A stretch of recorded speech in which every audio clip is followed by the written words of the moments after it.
ఈరోజు వీడియోలో చిన్న కప్పు సేమియా మరియు బెల్లంతో ఒక రుచికరమైన కమ్మనైన స్వీట్ రెసిపీ చేసి చూపించబోతున్నాను. ఈ స్వీట్ను దేవుడికి ప్రసాదంగా కూడా నైవేద్యంగా సమర్పించవచ్చు. అలాగే మనకి ఎప్పుడైనా స్వీట్ తినాలనిపిస్తే అప్పటికప్పుడు చాలా త్వరగా ఈ స్వీట్ను తయారు చేసుకోవచ్చు.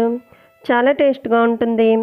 ఇప్పుడు సేమియాతో స్వీట్ తయారు చేసుకునే ఆ ప్రాసెస్ చూసేద్దాం.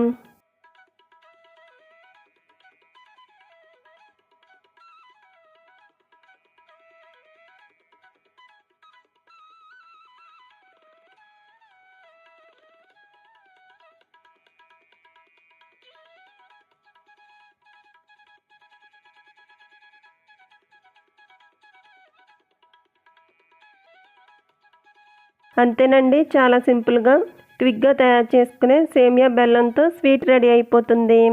ఈ వీడియో కనుక మీకు నచ్చినట్టయితే తప్పకుండా లైక్ చేయండి.